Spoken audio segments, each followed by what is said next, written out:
This is the QTV Nightly News coming to you from our studios on Caribou Avenue, and I am Andy Kemmer. Thanks for joining us. Here are the main news headlines. As the debate to repeal the ban on FGM heats up at the National Assembly, the Supreme Islamic Council Thursday reiterated its position in support of repealing the ban, emphasizing that practice of female circumcision is indeed Islamic. The Gambia's Minister of Energy and Petroleum has briefed the National Assembly members on government's ongoing efforts to realize universal access to electricity by 2025. First Lady Fatoumata Bah Barrow is leading a high-level delegation in New York, USA, for the 68th session of the Commission on the Status of Women.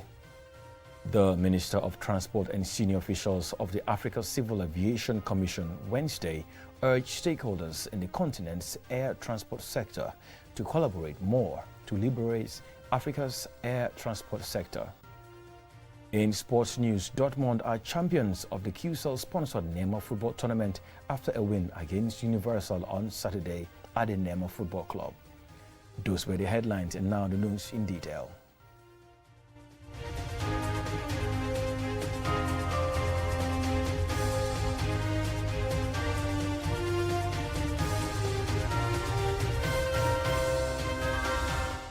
If you're just tuning in, this is QTV Nightly News. As the debate to repeal the ban on FGM heats up at the National Assembly, the Supreme Islamic Council on Thursday reiterated its position in support of repealing the ban, emphasizing that practice of female circumcision is indeed Islamic. Ansumane Sonyase reports.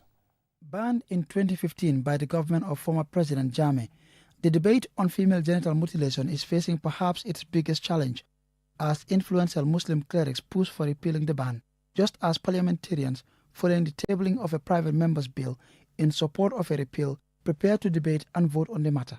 While activists strongly campaign for the law to be maintained and enforced, the Islamic Council declared in a statement read at a press briefing that they are against what they termed female genital mutilation, making a distinction while reiterating their support for what they define as female circumcision, strongly maintaining that the practice is Islamic.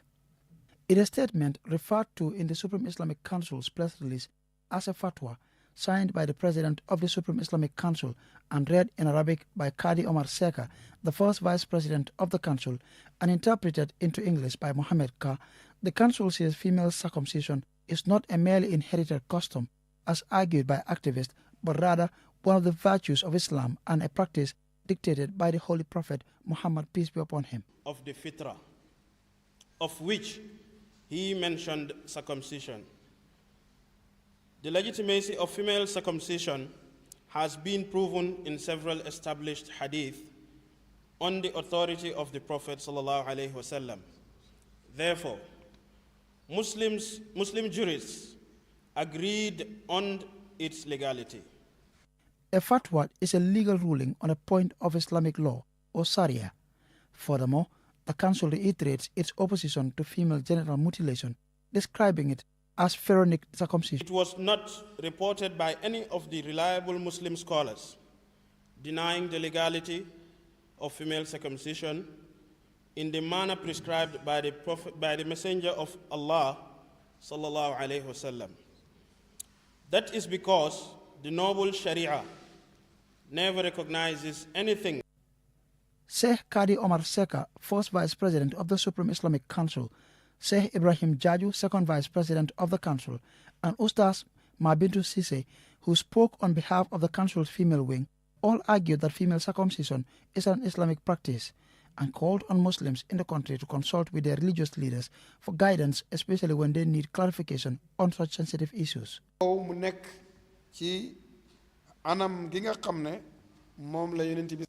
The Prophet had given guidance to those who were practicing it to only cut small and not in a way that would cause harm to women. That is the guidance he gave to women who were engaged in the practice during his time in Medina.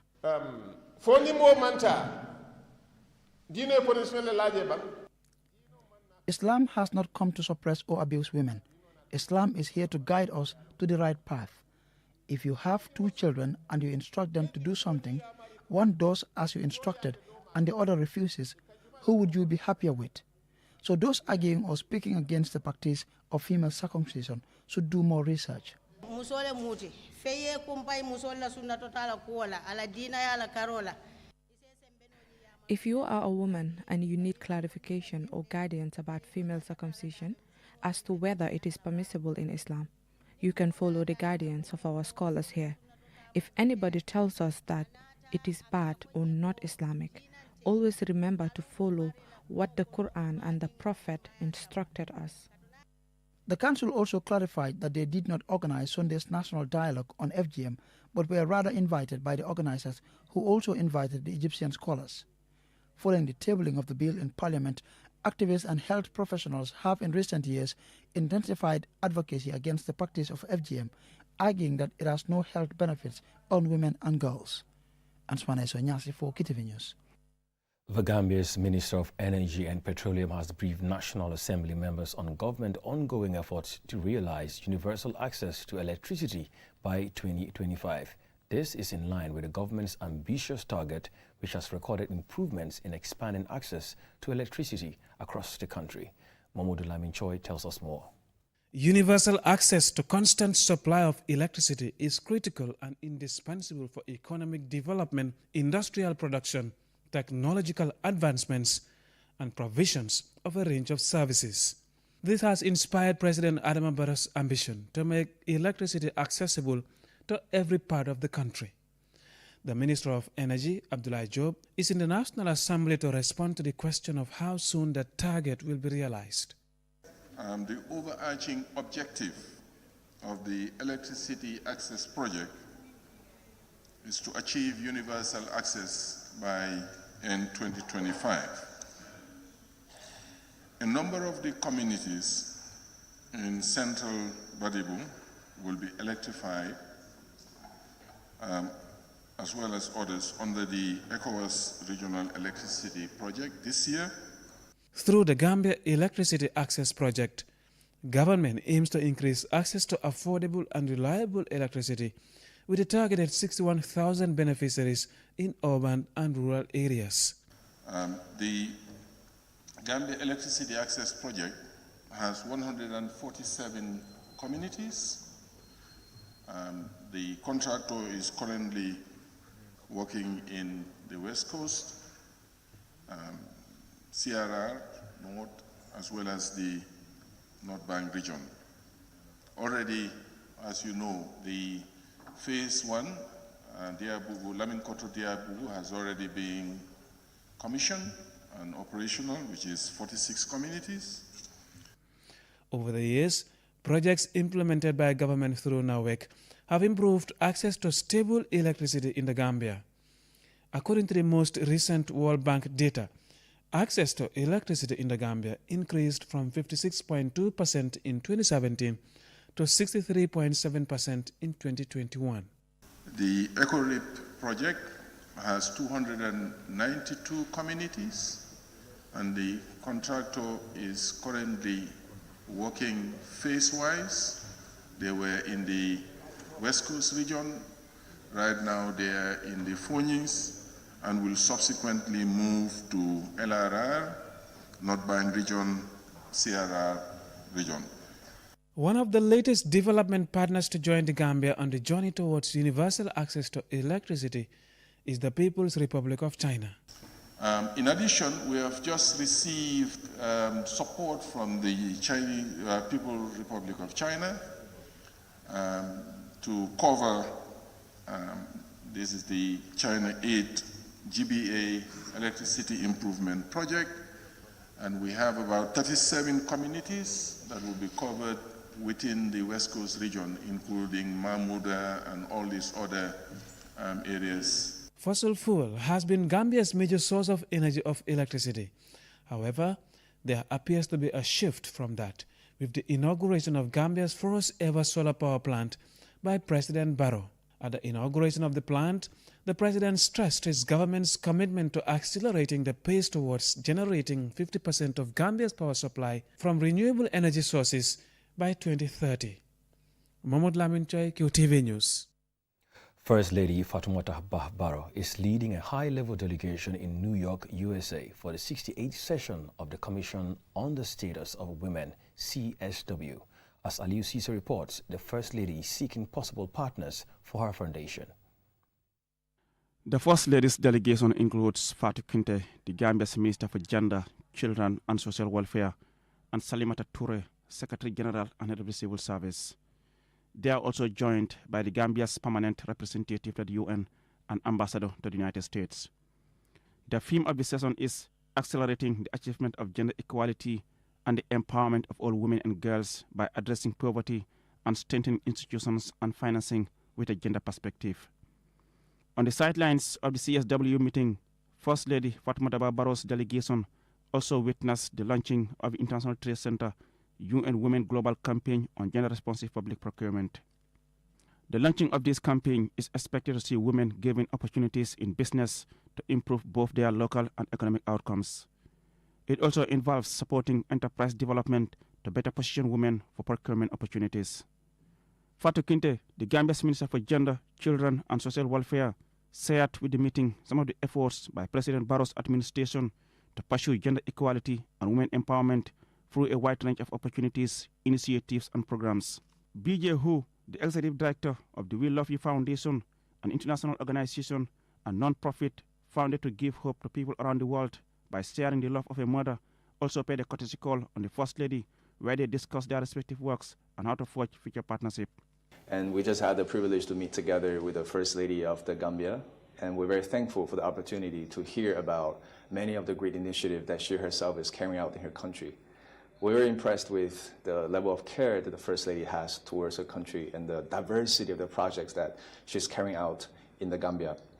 And the International We Love You Foundation, we are spread out across more than 70 countries with more than 350,000 volunteers. And the chairwoman of the foundation, Chairwoman Zhang Yuja, she herself is a mother, and she deeply cares about all these areas that the First Lady herself has worked in. So we look forward to meaningful partnerships, not only now, but for the years to come. And we hope that we can do great work together with the country of Gambia under the leadership of the First Lady. And we look forward to have sustainable results in the years to come. The First Lady is expected to meet more potential partners to help boost the work of our foundation in the education and health sectors of the country. Reporting for QTV News, I am Aliu Cisse. We will now go for a commercial break. When we return, we have more local and sports news stories. Stay tuned. Gambia is proud to host the 15th OIC Summit on the 4th and 5th May 2024, the second largest gathering of world leaders, kings, presidents, rulers, prime ministers, along with delegates from 57 member countries of the Organization of Islamic Cooperation will gather in our beloved nation for this historic event.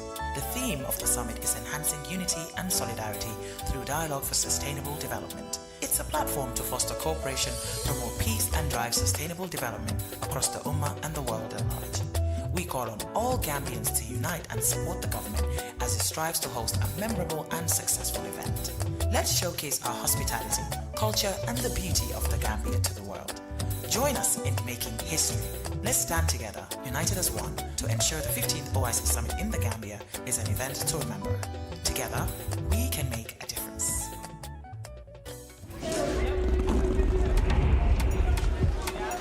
The art of juggling is a true spectacle of agility, coordination, and speed. A symbol of progression, precision, and mastery.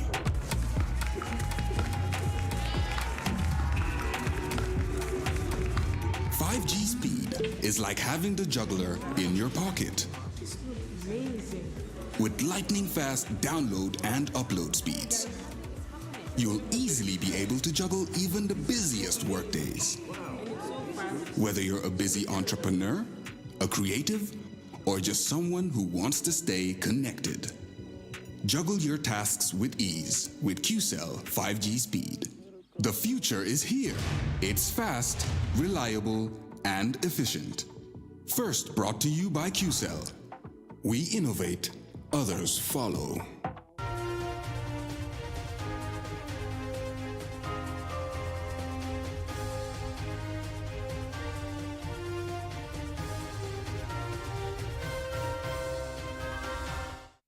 Welcome back. You're watching QTV Nightly News.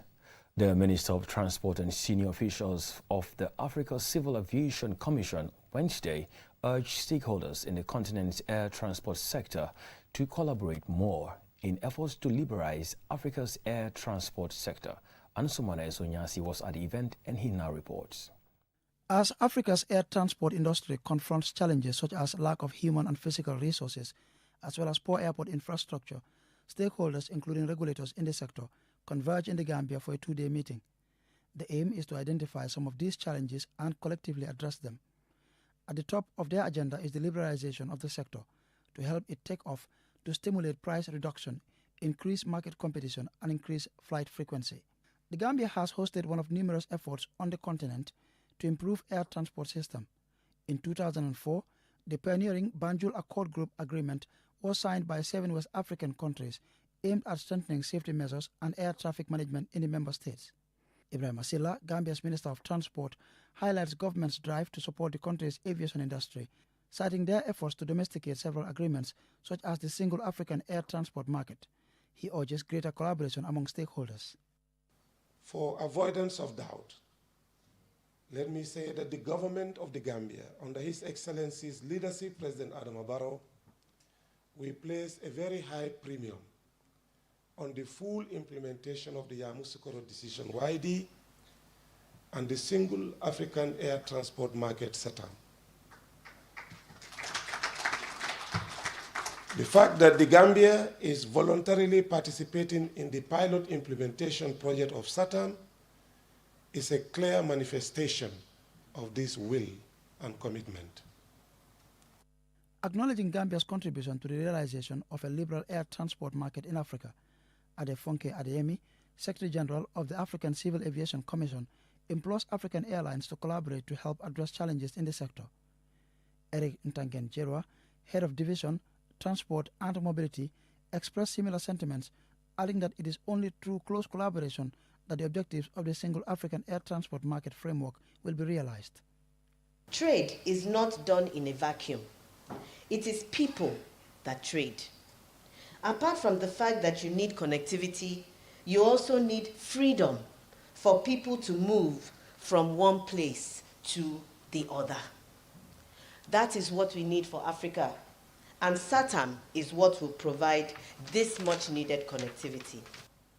It is my hope that this important SATAM event hosted by Gambia will discuss critical challenges faced by Gambia and other neighboring countries within ECOWAS region to fully liberalize air transport services, improve connectivity, and embrace digitalization to achieve efficiency in air transport services. Fanchu Bojang, Managing Director of the Gambia Civil Aviation Authority, says this coalition roadshow couldn't be timelier as it comes just as the GCAA is undertaking reforms including the decoupling of its regulatory and service production functions. He expressed hope that this meeting will help accelerate air transport liberation on the continent.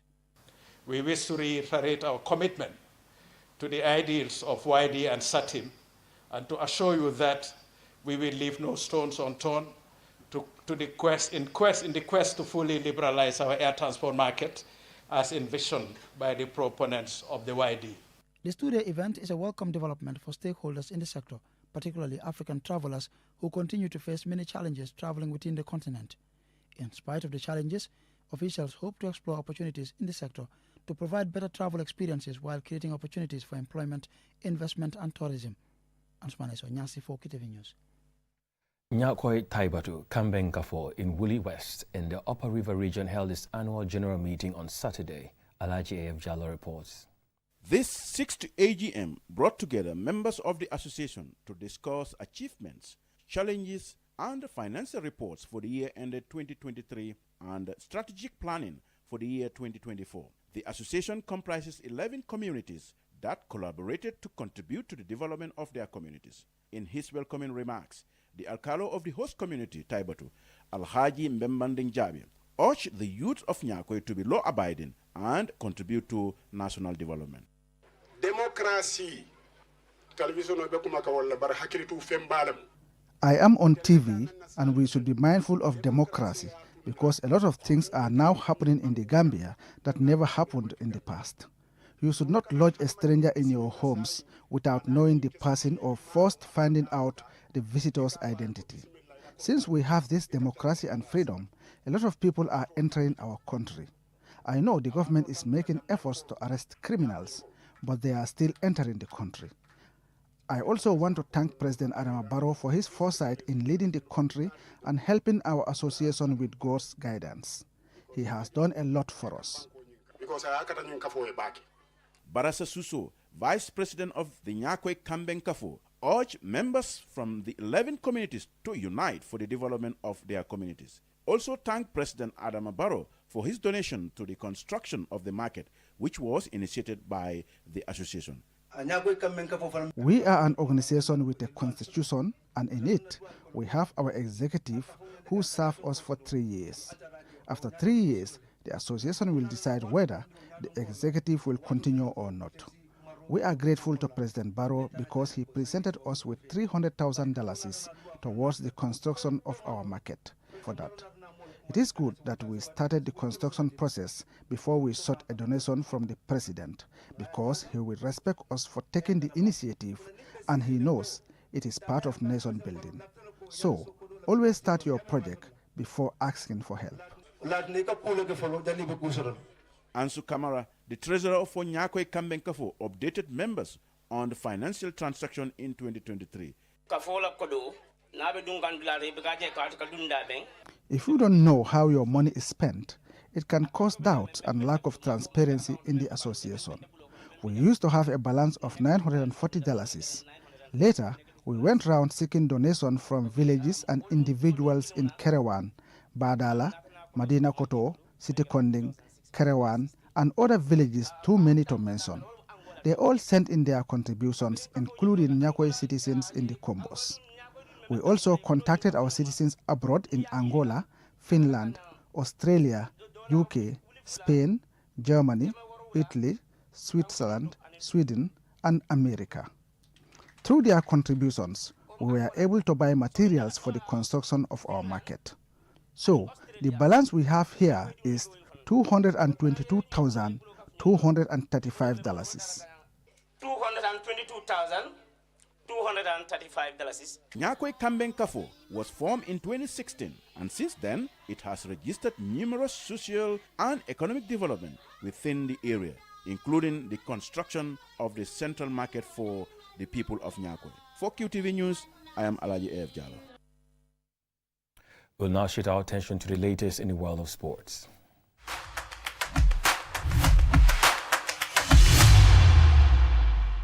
Dortmund are champions of the QCell-sponsored Neymar football tournament after a 1-0 win against Universal on Saturday at the Neymar football field. Our sports reporter Mamoudou Gajaga was there, and he now reports. Dortmund were crowned champions and received the giant trophy following a narrow victory over Universal in the final that was closely contested. Dortmund dominated much of the game in the first half, but Universal came back stronger in the second half with numerous attempts on goal. It was a hard-fought final with intense pressure, especially for the referee, who declined to award any of at least 4 penalty shouts by Universal. Dortmund's goalkeeper Mohamed Fofana made several good saves, and for his heroic performance, he received the Man of the Match award. This was how he reacted. I